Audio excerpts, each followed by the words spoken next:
आपल्याला ते माहिती कमीत कमी आठवड्यातून त्या ग्रामसेवकांना कमीत कमी एक दिवस तो गावात राहायला पाहिजे. आणि गावात किती घरं आहे, गाव कसं आहे, त्या गावात त्याला कमीत कमी हप्त्यातून महिन्यातून एखादा चक्कर मारला पाहिजे. कोणी अतिक्रमण करतं, कोण काय करतं, कोणचे काय प्रश्न आहे, काय काय अडचणी, त्या ग्रामसेवकाचं ते काम.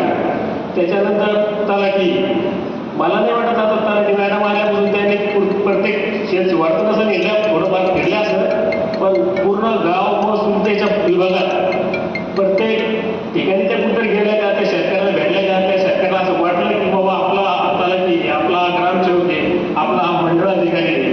आता आपले मंडळ अधिकारी साहेब नवीन आलेले, मला नाही वाटत त्याने प्रत्येक गावाला आपल्याकडे भेट दिली असेल. पण पहिलं त्यांचं हे काम होतं की प्रत्येक गावाला आपण भेट द्यायची, कोणते कोणते आपल्या मंडळामध्ये कोणते कोणते गावं आहे आणि कोणत्या कोणत्या लोक काय, कोणत्या कोणत्या शेतकऱ्याच्या काय काय समस्या आहे.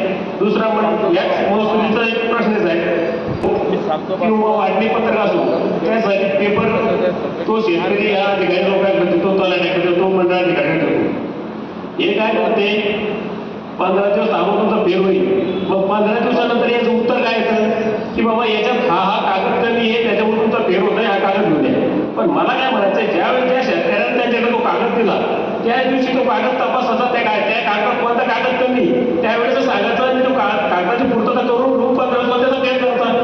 तुम्ही एखाद्या साधारण शेतकऱ्याचा 6-6 महिने 12-12 महिने फेरलं जात असाल तर त्या शेतकऱ्याला जायचं कोणच्याकडं. एक तर तुम्ही तुमच्या साजाशिवाय तुम्हाला बाजूचं पण त्या शेतकऱ्याचं गाव घर काहीच माहीत राहत नाही, त्याच्याकडे जात नाही, त्याला विचारपूस मिळत नाही. तुम्ही सजेवर बी आता 8 दिवसाला 15 दिवसाला येतात आणि त्याच्यानंतर त्याचा फेर बी करता त्याला 6 महिने लागते. कारण मला चांगला स्वतः अनुभव आहे, माझे खूप जवळजवळचे काही लोकांनी फेरा अशी केली, लोकांनी 6-6 महिने 12-12 महिने फेरा लावले.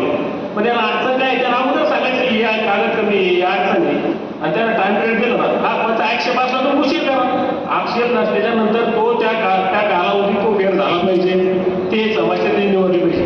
दुसरी गोष्ट, आता आपण शेतकरी लोक आहे, तुम्ही तहसीलला, पंचायत समितीला, जिल्हा परिषदला काय म्हणून जायचो, या लोकांचं काम हे नोकरीला आहे, याला आता मला सांगायचं नाही पगार इतका आहे, पण त्यांचं काम आहे तुमच्यापर्यंत यायचं, गाव खेड्यात जायचं, घराघरात जायचं, पंचायत काय समजतं त्यांना त्याचं काम करायचं.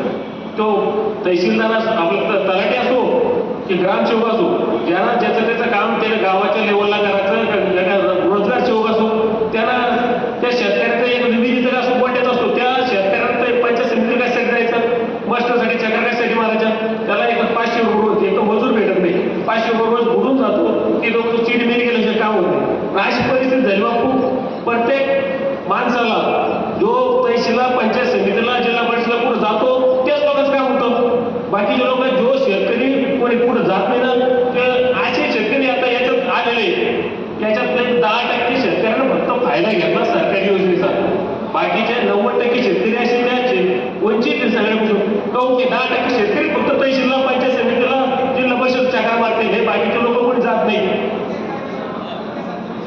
मला दुसरं एक सांगायचं आहे, आता THO आपल्या PSC सगळ्या PSCला तुम्ही 8 महिन्यातून एक दिवस जाता का, तुम्ही ऑफिसच काम सांगता कधी जाता का.